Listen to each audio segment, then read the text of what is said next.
네,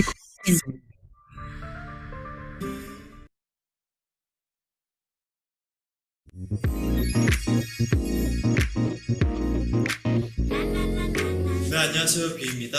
작년 6월 시민 베스트를 통해 서울에서 여러분들과 만날 수 있어 너무 즐거웠습니다. 베스트 프렌드에게는 한계는 없죠.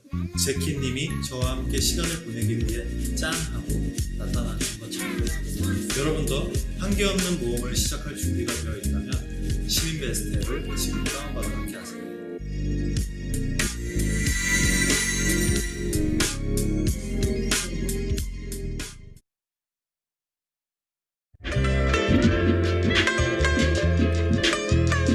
괜찮아？진짜？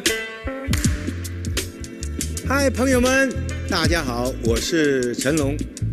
众所周知，在我们的日常生活中，每一段伟大的冒险，身边都会有好朋友的支持跟陪伴，这就是我信任 Sim Invest 的原因。他是我们在投资界最好的朋友，所以别再等了，和我们一起踏上这次的旅程。现在就下载 Sim Invest， 让我们在个人理财大展拳脚。从现在开始下载 Sim Invest。Selamat sore Bapak Ibu sekalian. Assalamualaikum warahmatullahi wabarakatuh. Selamat datang di Monthly Market Outlook. Yang hari ini kita akan membahas tentang kembali memanas selisih stock pick menarik di sektor komoditas. Obrolan hangat, hari ini kita akan bicara tentang diantaranya konflik terkini, Iran versus Israel yang apakah berpengaruh terhadap harga saham, komoditas, dan berbagai investment instrumen lainnya. Bersama dengan saya, Ugi Wicaksono, selaku PR Lead di Sinama Sekuritas. Bersama kita ada Ibu Ike Widiawati yang akan menjadi narasumber pada sore hari ini. Ibu Ike, apa kabar? Kembali kita bertanya lagi. Sehat? Halo, sehat Mas Ogi. Tentu saja selalu happy ya. Happy dong. Oke, ini kita mau ngobrol-ngobrol hari ini, Bu. Kira-kira tentang apa nih, Bu? Kalau boleh di-spill dulu nih, biar teman-teman yang udah ada bersama dengan kita bisa lebih tahu. Jadi untuk market outlook hari ini ya, kita bakal lebih terfokus kepada stock pick saham-saham apa yang kira-kira masih bisa kita pilih. Dan juga bagaimana sih kondisi komoditas sekarang, baik komoditas emas, komoditas batu bara, komoditas minyak mentah ya. Adanya perang di Timur Tengah itu kan kembali lagi memanas. Beberapa waktu lalu mereda, sekarang memanas lagi. Jadi harga komoditas minyak mentah sempat naiknya lumayan tinggi. Bahkan harga emas sekarang itu udah sentuh titik tertingginya ya. Dan ini juga tentunya berdampak ke saham-saham di komoditas emas. Walaupun sempat harganya turun lagi, nah nanti bakal kita kira-kira ulas lebih jauh kondisi fundamentalnya, teknikalnya, nanti bakal kita ulas. Jadi hari ini lebih fokusnya adalah kesatuan sahamnya. Apakah saham-saham di sektor komoditas masih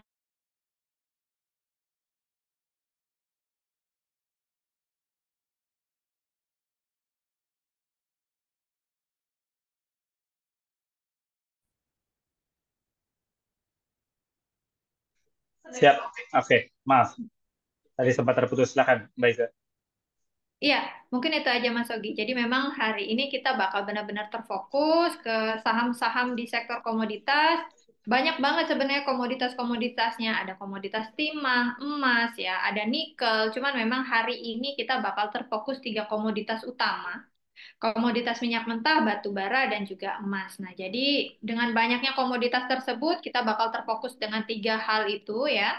Emas, minyak mentah, dan batu bara. Tapi kalau misalnya di sini teman-teman yang udah join di dalam Zoom-nya kita mau tanya kira-kira outlook komoditas kayak di luar yang 3 kita bahas, boleh banget. Kalau misalnya mau tanya saham atau apa di luar komoditas tersebut, ya, tapi yang memang masih melingkupi di saham-saham yang relate dengan adanya keputusan Bank Indonesia terkait dengan suku bunga juga masih boleh banget. Jadi silakan tanya-tanya nantinya. Feel free aja kita sharing di sini.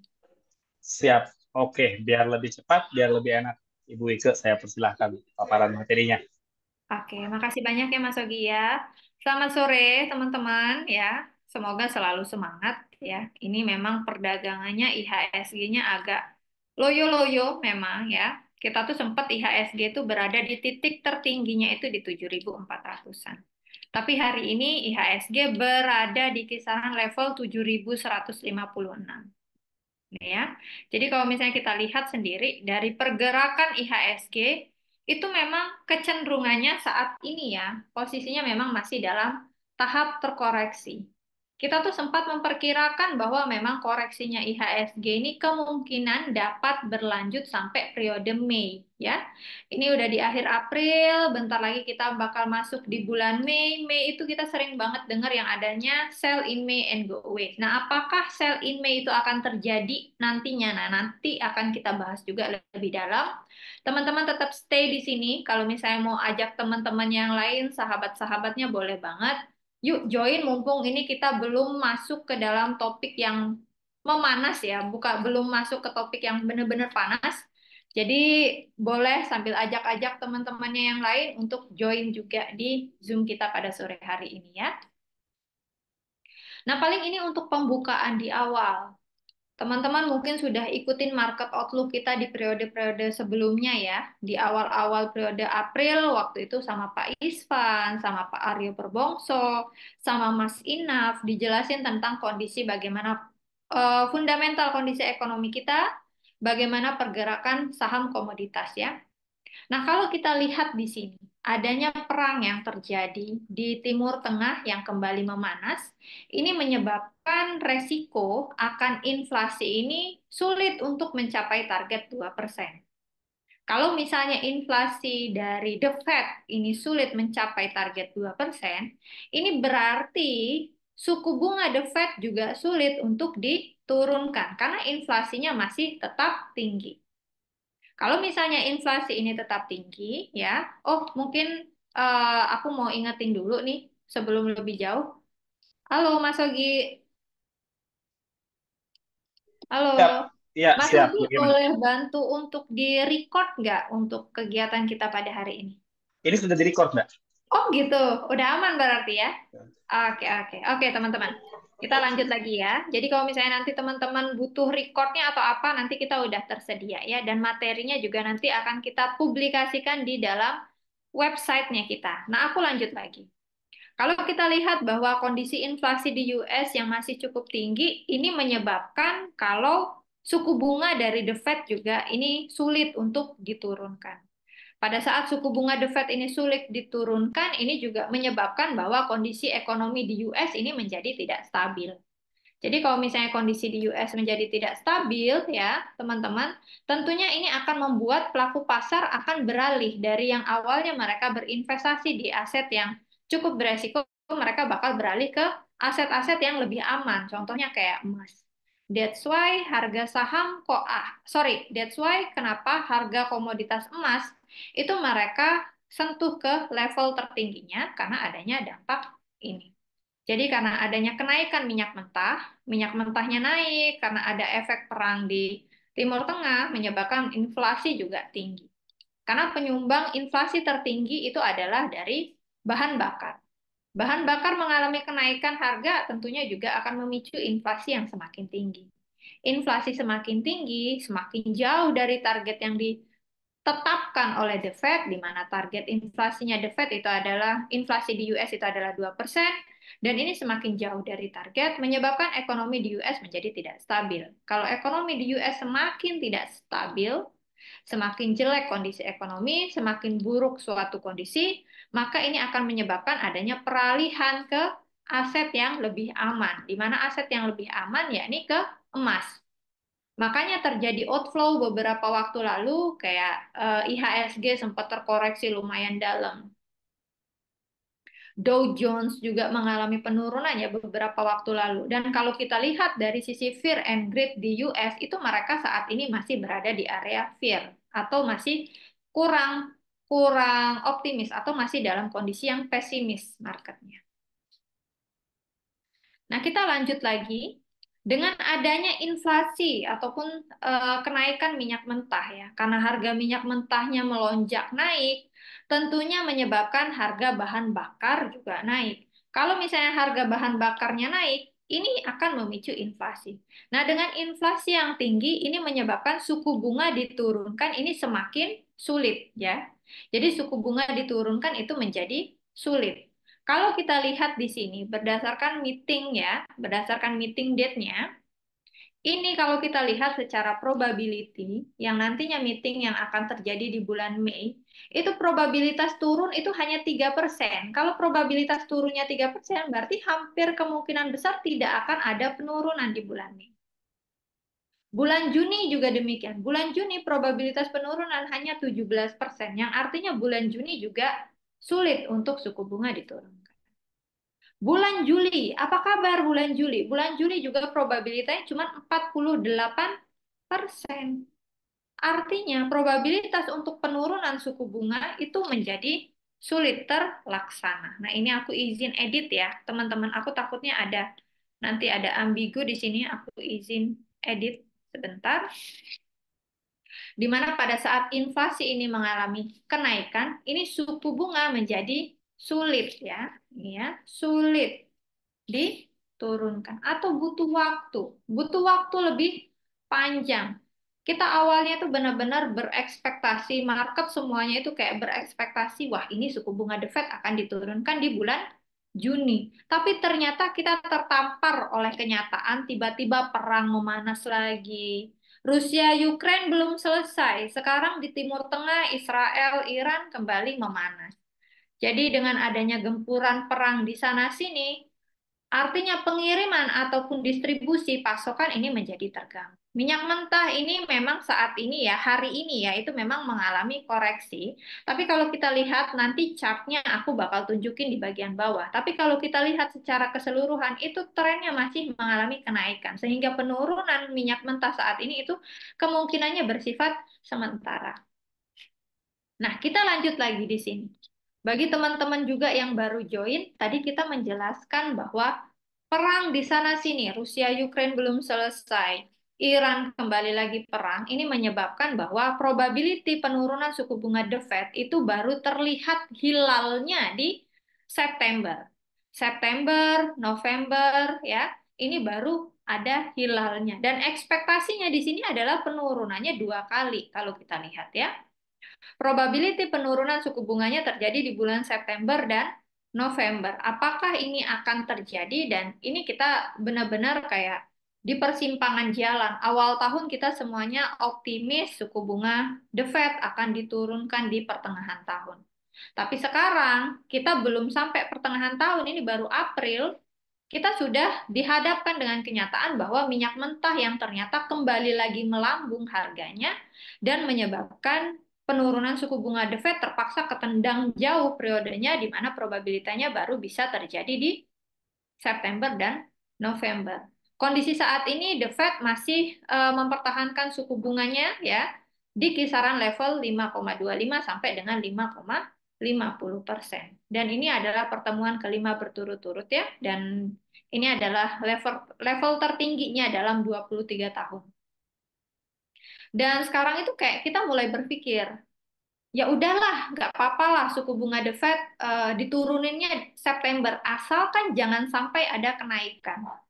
Karena dari Bank Indonesia, di dalam negeri ya, di dalam negeri Bank Indonesia kemarin baru banget menaikkan suku bunga 25 basis poin.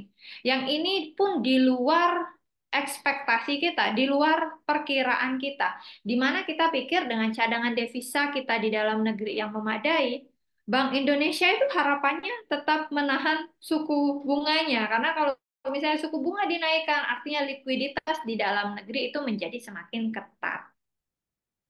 Nah, dengan Bank Indonesia menaikkan suku bunga, artinya sudah ibaratnya itu udah nggak ada jalan lain gitu ya.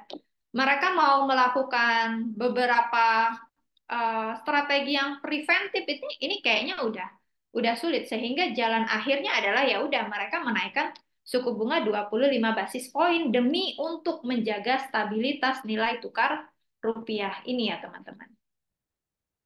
Nilai tukar rupiah kita itu sempat melemah ya, sempat melemah di atas level 16.200-an.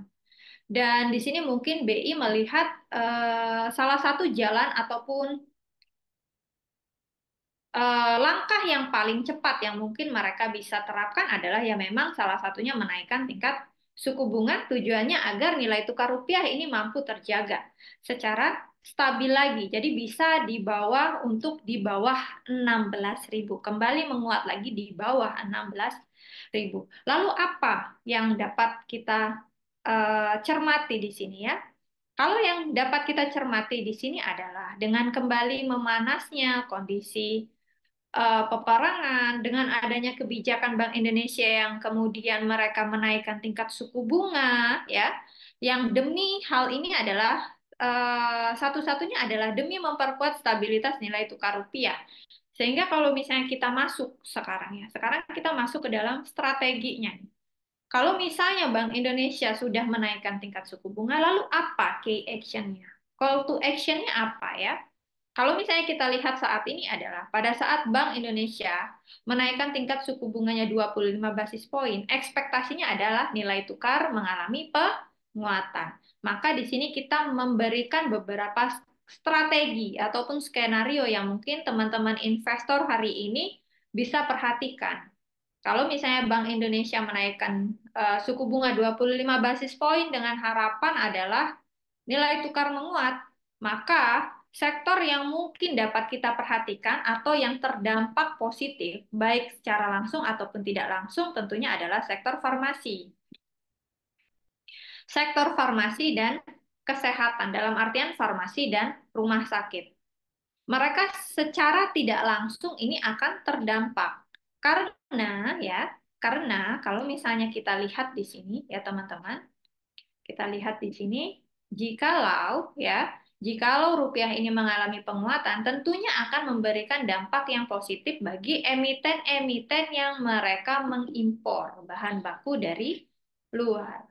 Emiten yang melakukan impor bahan baku dengan komposisi yang cukup besar adalah emiten-emiten di sektor farmasi dan kesehatan. Sehingga kalau misalnya teman-teman mau memperhatikan sahamnya, maka sahamnya mungkin yang mendapatkan berkah yang positif ini ada Sido, kemudian ada Silo. Kalau Sido ini adalah perusahaan farmasi, Silo adalah kesehatan yang lebih fokus ke rumah sakit. Jadi adanya potensi untuk penguatan nilai tukar kembali. Saham yang mendapatkan sentimen yang positif ini adalah saham Sido dan juga Silo. Kemudian, dengan adanya peluang ya penguatan nilai tukar rupiah, ini juga memberikan dampak yang cukup positif bagi emiten ASES dan juga ICBP.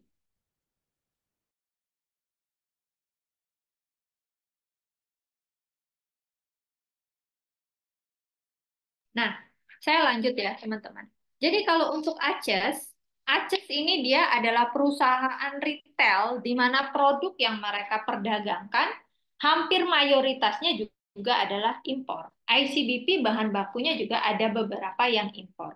Sehingga adanya penguatan ataupun peluang bagi nilai tukar rupiah ini menguat nantinya dapat menurunkan cost, baik cost untuk bahan baku ataupun cost beberapa hal lain yang memang barang-barangnya didatangkan dari impor. Sehingga beberapa emiten yang mungkin dapat kita perhatikan, di sini ada Sido, Silo, kemudian ada ACES dan ICBP. Nah, kalau kita berbicara tadinya adalah saham-saham yang diuntungkan, maka ini juga saya akan membahas beberapa sektor yang mungkin terdampak negatif. Yang harus kita perhatikan tentunya di sini sektor properti ya, teman-teman ya. Sektor properti. Kenapa sektor properti? Karena ini ya, teman-teman. Sektor properti ini dengan kondisi netral ya, kondisi normal aja ya. Kondisi normal pun mereka pertumbuhannya pun masih melambat. Apalagi dengan kondisi suku bunga yang mengalami kenaikan 25 basis poin. Jadi untuk sektor properti dengan bunga KPR yang menjadi lebih tinggi, ini akan semakin menghambat. Jadi sebaiknya antisipasi dulu saham-saham di sektor properti karena dengan adanya kenaikan suku bunga 25 basis poin, ini tentunya akan memberikan sentimen yang lebih berat ya atau negatif untuk saham-saham di sektor properti. Terkhusus ada juga di bawahnya saham di sektor konstruksi, teman-teman. Saham di sektor konstruksi ini biasanya memiliki basis resiko dari hutang itu biasanya cenderung lebih tinggi dibandingkan sektor yang lain. Jadi kalau misalnya hutangnya mereka udah tinggi, dengan adanya kenaikan suku bunga 25 basis poin, tentu ini akan lebih menggerus dari sisi cost of fund ataupun interest expense dari saham-saham yang di sektor ini, sehingga bisa menggerus bottom line. Kalau rugi, ruginya bisa makin lebar.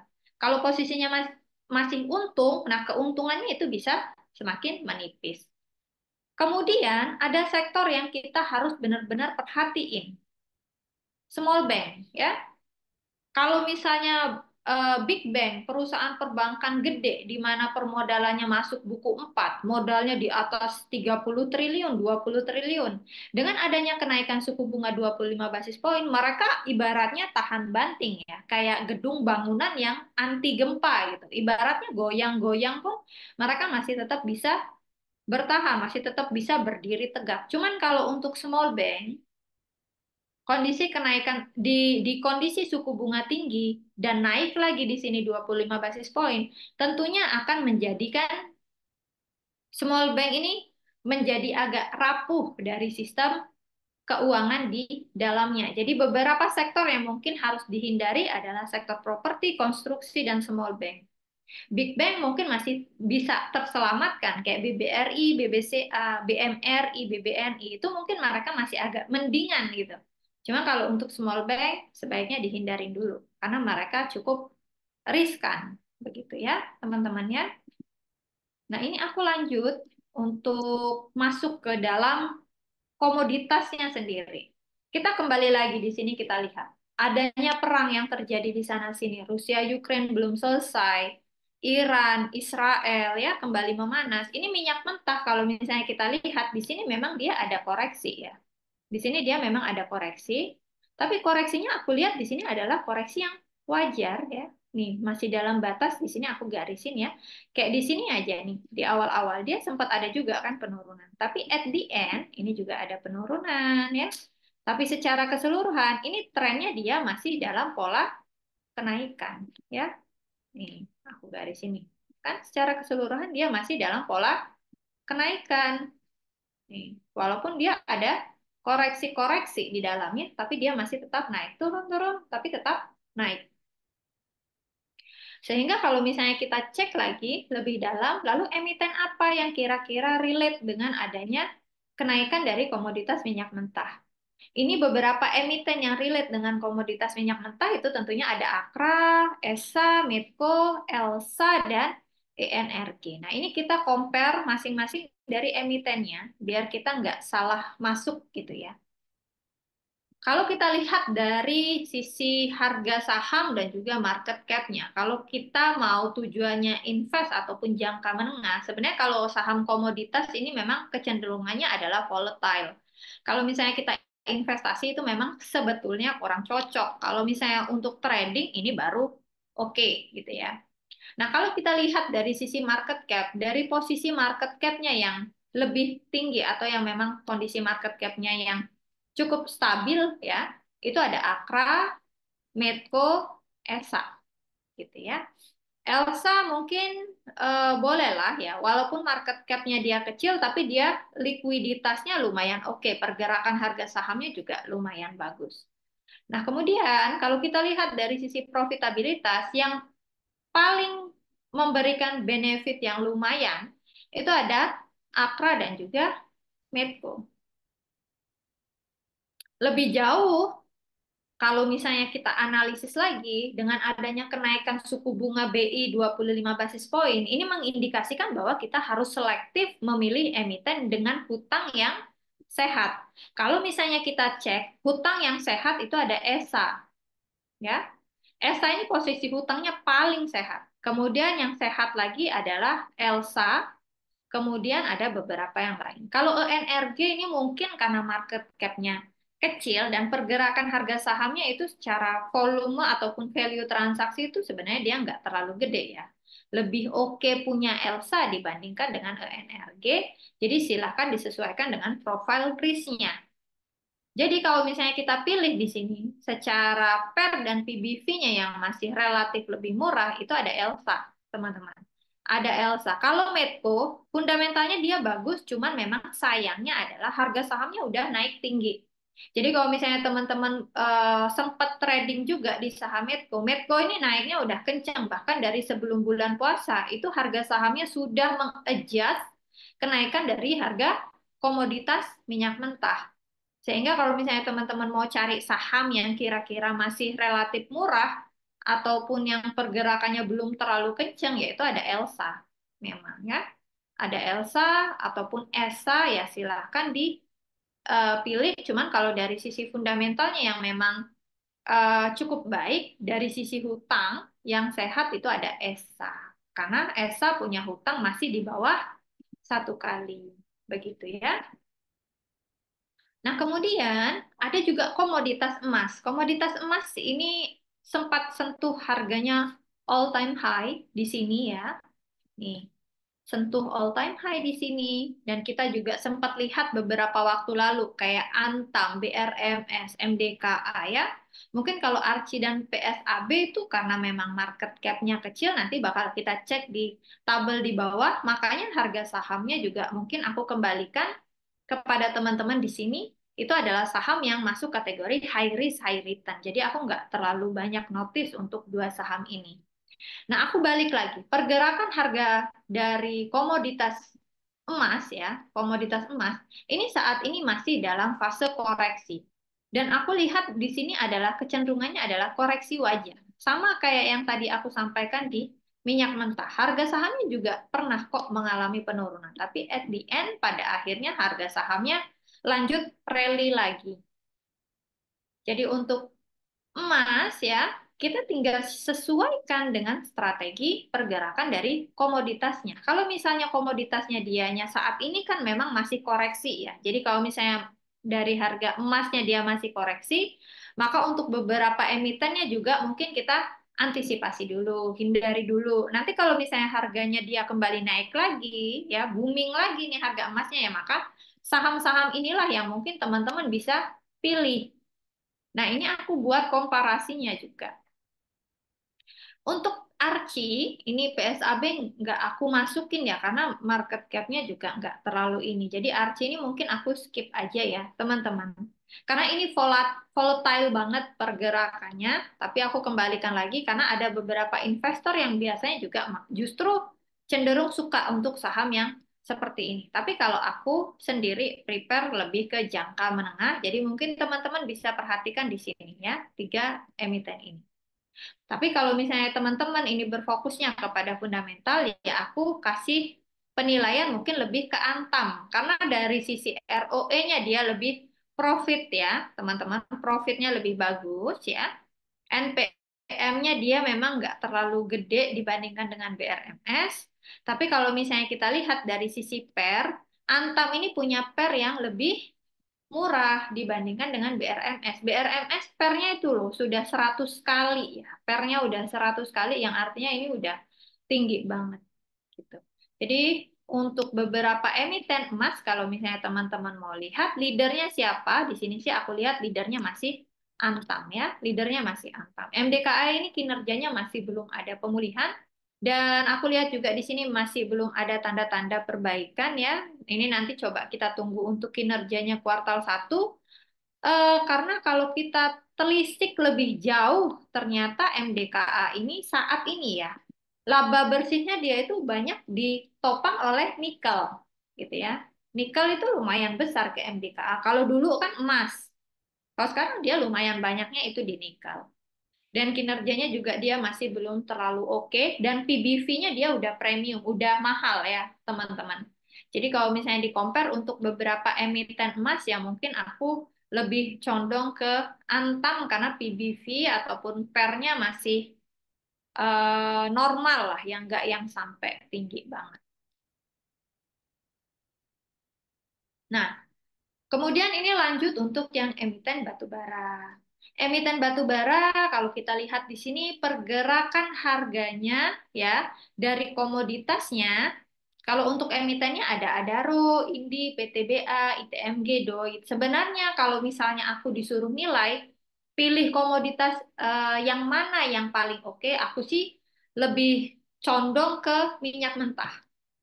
Walaupun harga dari komoditas minyak mentah belum sentuh all time high, tapi saham-saham ataupun emiten di yang berada di komoditas minyak mentah itu lebih enak untuk dipilih dibandingkan emiten yang berada di dalam komoditas emas kayak Antam, BRMS, MDKA, Archie, PTBA. Sebetulnya kalau kita telisik dari sisi fundamental itu nggak ada yang benar-benar solid. Sedangkan kalau misalnya di minyak mentah itu masih ada Akra, masih ada Medco, masih ada Elsa atau Esa yang punya rasio hutang yang cukup sehat.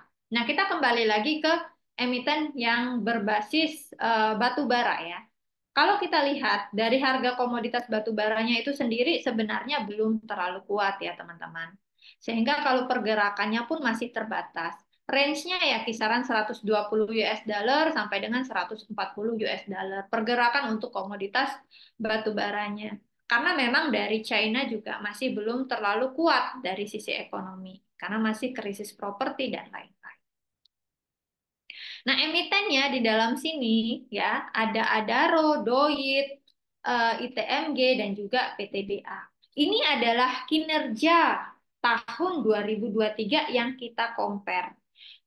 Kalau aku lihat ya teman-teman, di sini memang sebenarnya dia ada beberapa emiten yang nggak bisa di compare secara apple to apple. Contohnya kayak Doit. Jujur aku suka sama kinerjanya Doit, walaupun di sini dia lebih rendah dibandingkan Adaro, ADMR, atau ITMG gitu ya dari sisi ROE ataupun NPM. Kenapa aku suka kinerjanya Doit ya? Dan Doit ini juga beberapa waktu lalu sudah kita rekomendasiin. Happy cuan buat teman-teman yang ngikutin rekomendasiannya kita karena kita kasih rekomendasi Doit ini sudah dari hari Senin. Waktu IG live ya, kita juga ada live di Instagram, itu saya sudah sampaikan bahwa Doit ini oke. Kalau di compare Doit sama Adaro itu mungkin nggak apple to apple ya teman-teman. ROE-nya mungkin terkesan di sini dianya rendah hanya 13%, NPM-nya 1,96%. Tapi pada saat itu kita rekomendasiin Doit dan terbukti sepanjang pekan ini setelah kita rekomendasiin harga sahamnya naik 10%-an. Aku lihatnya adalah Doit ini memang kalau misalnya di compare sama Adaro, ITMG itu memang kinerjanya nggak terlalu oke. Cuman kalau kita compare dengan kinerja Doit sendiri, 2023 compare sama 2022, 2023 kinerjanya Doit ini berhasil bertumbuh positif. Laba bersihnya Doit ini berhasil bertumbuh positif, lebih tinggi dibandingkan dengan periode sebelumnya. Sedangkan kalau misalnya Adaro kita compare sama kinerjanya sendiri, kinerja Adaro loh 2023 compare 2022 itu kan ambles turun. Kemudian ITMG ya teman-teman. Kinerjanya ITMG juga sama. 2023 compare 2022 kinerjanya juga ambles turun ya. Kemudian PTBA ya, PTBA yang bentar lagi akan bagi dividen, kinerjanya juga ambles ya, teman-teman. Jadi aku rasa di sini ya, untuk emiten di sektor batu bara, kalau kita lihat di sini, kalau misalnya aku disuruh pilih, ini yang mana yang kira-kira bagus? Yang tentunya dari sisi laba bersihnya berhasil tumbuh. Nah, laba bersih yang berhasil tumbuh di sini ada dua. Yang satu Doit, yang satunya lagi ada ADMR. Jadi kalau misalnya disuruh pilih ya, emiten yang mana itu adalah Doit dan ADMR mungkin yang teman-teman bisa perhatikan untuk saham di sektor batu bara. Kalau secara kayak gini di compare mungkin dia memang kelihatan lah NPL-nya tapi kan kecil. Iya, tapi kalau kita compare sama kinerjanya dia sebelumnya dia mengalami kenaikan. Kalau Adaro turun kinerjanya di 2023 versus 2022. Nah, nanti akan kita lihat bagaimana kinerjanya di kuartal pertama ini nanti ya. Kita akan lihat juga. Nah, lebih lanjut ya, teman-teman, mungkin ini adalah slide yang terakhir ya. Nah, betul ya. Lebih lanjut, teman-teman kalau misalnya mau bertanya, silahkan bertanya. Jadi ada beberapa emiten memang ya yang cukup kita jagokan. Ada Doit, ada ADMR. Kalau ITMG mungkin belum dulu ya. Walaupun kalau dari sisi PBV-nya dia sebenarnya udah di bawah satu, tapi kita masih belum terlalu. Pernya juga rendah kalau untuk ITMG 3,5 kali pernya. Cuman kayaknya sih masih belum untuk rekomendasi saham tersebut. Kalau untuk emas mungkin kita agak netral ya. Sebenarnya kalau kita lihat dari posisi tabel di sini leadernya adalah Antam. Cuman kalau ditanya apakah berarti kita memberikan top pick-nya adalah Antam, itu mungkin enggak. Karena kita sifatnya adalah Antam ini netral ya teman-teman. Untuk Antam ini kita cenderung netral gitu. Karena dari sisi fundamental kinerjanya Antam sendiri di tahun 2023 compare sama 2022, kinerjanya Antam ini kurang baik ya, membukukan kinerja yang kurang baik dibandingkan dengan periode sebelumnya. Jadi untuk Antam ini kita netral, ikuti dari sisi teknikalnya aja dulu, karena dari sisi fundamentalnya dia belum terlalu solid. Nah untuk saham yang di komoditas minyak mentah ini yang kita cukup jagokan adalah Akra. Kemudian ada emiten juga ya satunya. Ada ESA mungkin ya. ESA masih boleh ya. ESA mungkin masih boleh di sini. Jadi ada Akra, ESA. Kalau Elsa, Medco itu, kalau Medco itu udah kita rekomendasi ya. Ini saya jujur, Medco ini kita udah rekomendasi dari sebelum bulan puasa. Jadi kenapa kok sekarang nggak direkomendasiin lagi, Bu? Gitu misalnya. Karena harga sahamnya udah naiknya lumayan kencang. Udah lumayan kencang. Kita rekomendasi itu masih di kisaran 1.100-an itu untuk Medco. Nah, sekarang harganya udah di 1.400. Bahkan sempat sentuh di all time high itu di 1.600-an, itu sudah kena di target kami di 1.600. That's why untuk Medco mungkin kita masih wait and see dulu karena ini sudah take profit dari yang sudah kami rekomendasikan. Jadi sisanya Akra mungkin masih bisa lanjut kenaikan, Elsa mungkin masih ada peluang ya. Sedangkan untuk Medco ini mungkin beberapa investor take profit dulu. Sedangkan untuk ESA ini masih cukup bagus. Jadi ada Akra, ESA ya, ESA ini ya. Aku takut salah pengucapan ESA yang ini ya. Kemudian Akra, kalau untuk Elsa kita netral begitu. Medco kita wait and see. Akra ini masih boleh, masih ada peluang lanjutan. ESA juga masih ada peluang. Kurang lebih itu ya, teman-teman. Adapun ini paling yang penutup, nanti silahkan kita masuk ke sesi tanya jawab yang relate dengan adanya dampak kenaikan suku bunga yang 25 basis poin, itu mungkin ada 4 saham ini yang dapat diperhatikan. Sido Silo, Aces, dan juga ICBP. Kurang lebih begitu ya. Aku kembalikan ke Mas Ogi. Baik, itu tadi paparan yang disampaikan oleh Mbak Ike. Ada berbagai hal yang kita pelajari pada sore hari ini, Bapak Ibu sekalian. Mbak Ike, hari ini kita sudah punya 3 pertanyaan langsung. Pertanyaan pertama dari Arif Rahmawan. Saya Arif Rahmawan. Apa yang akan terjadi jika perang Israel dan Iran akan terus berlanjut? Apa yang akan terjadi dengan sektor komoditas seperti minyak dan batu bara, dan apa pengaruhnya untuk IHSG? Silakan, Mbak Ike, kalau mau menjawab. Ya, kalau saya lihat ya untuk perang Iran dan Israel ini pastinya kemungkinannya kecil untuk mereka membuat suatu perdamaian ya. Kemungkinannya kecil. Jadi memang kemungkinan terbesarnya adalah yang memang mereka akan terus lanjut. Cuman yang membedakan apakah apa mereka akan semakin memanas atau agak terkendali gitu ya. Jadi perangnya agak bisa dikendalikan gitu. Kalau saya lihat di sini adalah kondisinya mungkin akan sedikit memanas ini nantinya ya. Sehingga memang dari pergerakan harga minyak mentah ini mungkin range pergerakannya masih akan di kisaran ini.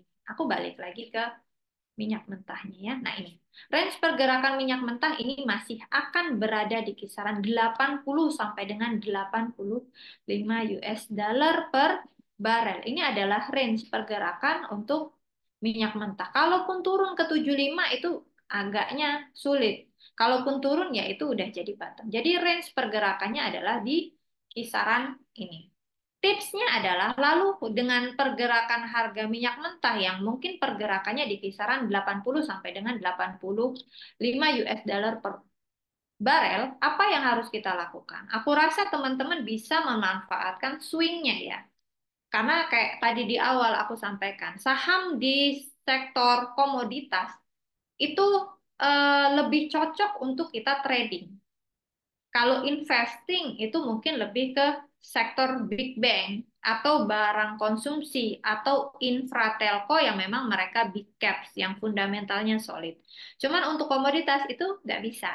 Contohnya kayak Medco. Medco itu kita rekomendasiin itu sudah dari Februari. Tapi sekarang walaupun minyak mentah masih mengalami kenaikan, sempat koreksi, itu kita udah take profit. Jadi memang pergerakannya cenderung volatile. Jadi tetap menarik untuk kita manfaatkan trading, tapi kalau untuk investasi jangka panjang, ini mungkin belum cocok. Seperti itu. Itu tadi pertanyaan pertama dari Pak Aris Rahmawan. Kemudian saya lanjut ke pertanyaan dari Tatsuya. Bagaimana dengan harga komoditas batubara dan saham batubara? Apakah kedepannya akan mengalami kenaikan? Kira-kira seberapa harga batubara Newcastle? Oke. Kalau untuk batu bara itu kita outlook-nya netral. Kalau minyak mentah itu kita outlook-nya sudah beralih ke positif. Sehingga minyak mentah ada peluang lagi sebenarnya untuk mengalami kenaikan. Namun untuk batu bara itu kita outlook-nya netral. Jadi apakah komoditas batu bara bisa naik seperti halnya minyak mentah itu nampaknya agak sulit. Karena pemain utama batu bara itu adalah China. Nah, China yang konsumsi batu bara terbesar saat ini itu kondisi ekonominya itu masih melambat. Mereka masih krisis properti saat ini. Jadi pergerakan untuk komoditas batu bara itu range pergerakannya seperti yang di sini sudah saya tanda ini. Apakah mungkin untuk harga batu bara dia balik lagi naik ke 190? Sulit. Jujur agak sulit untuk kembali lagi ke atas seperti halnya yang terjadi di sini ya. Nih, ini kan dia sempat sebenarnya kan ke 200-an juga bahkan. Apakah akan terjadi seperti itu naik ke sana? Sulit. Karena kalau minyak mentah pemainnya adalah memang Timur Tengah. Rusia, terus juga memang Timur Tengah. Jadi pada saat negara tersebut terkena konflik, terkenalah dampak secara langsung ke minyak mentah. Sedangkan batu bara pemainnya adalah ke China, ya.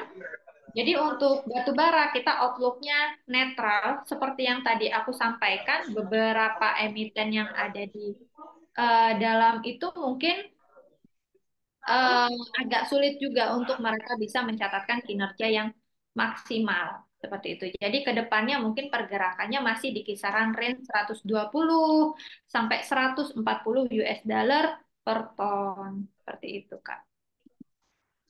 Oke, terima kasih Pak jawabannya. Kalau Gispo gimana Kak? Apakah bagus untuk dibeli? Sebentar. Gimana? Oh, GZCO Gispo, ya. ya Ah, GZCO. oke. Berhubung di sini saya tidak tampilkan dari sisi fundamental, aku cek dari sisi teknikalnya, Kak. Ini aku bukain untuk teknikalnya. Kita bahas bareng-bareng sambil aku cek juga fundamental di layar aku yang satunya. Karena memang sebenarnya yang mengalami kenaikan itu bukan cuma komoditas dari batu bara, bukan cuma dari komoditas emas ataupun minyak mentah. CPO juga sempat mengalami kenaikan. Jadi ini kita bahas juga ya. CPO mengalami kenaikan, memang cuman kayaknya kenaikannya agak terbatas teman-teman ya. Nah, kita cek dari sisi teknikal. Kalau dari sisi fundamental GZCO ini masih belum terlalu oke karena dia per kuartal pertama ini kayaknya kinerjanya belum terlalu memuaskan ya, teman-teman. Nah, kalau dari sisi teknikalnya, ini aku pakai yang time frame yang weekly, ini juga masih belum terlalu bagus. Coba aku ganti time frame-nya ya. Jadi daily, time frame yang daily. Bentar ya. Nah, ini dia.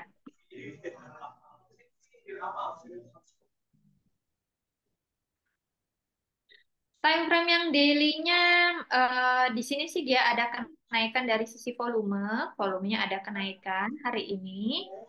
Cuman aku rasa ini trennya masih turun sebentar ya. Aku rapetin untuk chartnya. Ah ya, Trennya masih turun, Kak. Nih, aku gambarinnya. Nih, lihat trennya masih turun. Belum ada tanda-tanda tren patah ya, Kak. Belum ada tanda-tanda tren turunnya patah atau belum ada tanda-tanda pembalikan arah itu belum ada. Harga sahamnya turun, volumenya juga masih melandai. Ini volumenya kecil banget. Harganya turun, volumenya masih sepi, artinya saham ini masih dihindari atau masih belum menarik lah mudahnya. Ya, saham ini masih belum menarik. Jadi aku rasa masih wait and see untuk saham ini. Begitu, Mas Ogi. Ya. Oke. Eh, ada Mbak Yuliana Kontan. Di tengah kondisi yang memanas, gimana strategi investasi untuk investor di tengah volatilitas yang tinggi? Bisa nggak sih saham lapis 2 dan 3 atau sebaliknya dihindari? Kalau bisa, saham seperti apa yang perlu dicermati? Oke. Beberapa saham yang dapat kita cermati karena memang kemarin Bank Indonesia mengambil kebijakan yang nantinya berdampak tujuan akhirnya adalah untuk memperkuat nilai tukar rupiah kita. Kalau misalnya nilai tukar menguat, itu saham apa yang bisa kita cermati? Nah, ada saham Silo, Aset, dan ICBP. Kenapa SIDO dan Silo dapat kita cermati? Karena dengan adanya kenaikan suku bunga 25 basis poin, harapannya bisa memperkuat nilai tukar rupiah. Kalau misalnya nilai tukar rupiah ini mengalami penguatan, tentunya akan memberikan dampak yang cukup positif bagi emiten yang mereka berbasis impor bahan bakunya. Kemudian, saham sektor retail dan barang konsumsi itu juga akan terdampak secara positif dengan adanya peluang penguatan nilai tukar rupiah. Karena S Hardware, produk-produk yang mereka jualkan kembali itu hampir mayoritas mereka juga impor. ICBP beberapa bahan bakunya juga mereka impor. Peluang penguatan nilai tukar rupiah ini tentunya memberikan sentimen yang baik. Lalu sektor apa yang dapat kita hindari? Kalau ini kan kita cermati yang cukup menarik, sedangkan yang harus kita hindari dan karena beresiko, yakni ada sektor properti, sektor konstruksi, dan juga small bank. Small bank, kenapa kok harus small bank? Kenapa sangat-sangat spesifik ke bank yang kecil? Karena bank yang kecil pada saat suku bunga dinaikkan, getaran yang dirasakan oleh mereka itu lebih terasa secara bisnisnya, sehingga bisnis ataupun operasionalnya mereka mungkin akan ada sedikit hambatan. Seperti itu, Mas Ogi. Oke, kemudian pindah ke Mbak Cindy. Apakah tahun ini bakal jadi tahun kemenangan bagi sektor komoditas terutama oil, atau adakah sektor lain yang bisa outperform di tahun ini? Oke. Kalau aku lihat untuk komoditas oil, karena memang pergerakan dari komoditas saat ini itu sebenarnya volatile ya, nggak bisa juga kita katakan bahwa sekarang itu booming untuk minyak mentah, nggak juga, karena ternyata pergerakan dari minyak mentahnya juga pelan, pelan, pelan, pelan, pelan gitu. Cuman kalau misalnya ditanya apakah komoditas minyak mentah ini cukup baik untuk dapat kita perhatikan, jawabannya adalah iya, begitu. Dan apakah ada sektor lain yang bisa outperform di tahun ini? Aku rasa retail ya.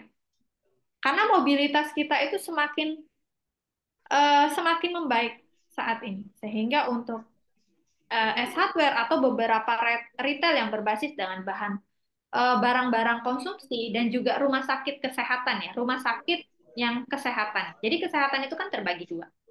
Farmasi, yang satunya lagi adalah di rumah sakit. Nah, mungkin aku rasa yang rumah sakit contohnya kayak Silo itu mungkin bisa menjadi perhatian yang dapat kita cermati juga di tahun ini. Oke, pertanyaan terakhir, Leoni Christina. UNVR dan Saratoga gimana untuk jangka menengah dan panjang, terutama UNVR karena ada open gap hari ini, apa bisa turun lagi? Thank you. Wah, kalau untuk Unilever ya dia udah rilis kinerja keuangan ya tadi pagi itu aku juga udah baca. Ini aku sambil buka dari sisi fundamentalnya UNVR ya. Nih.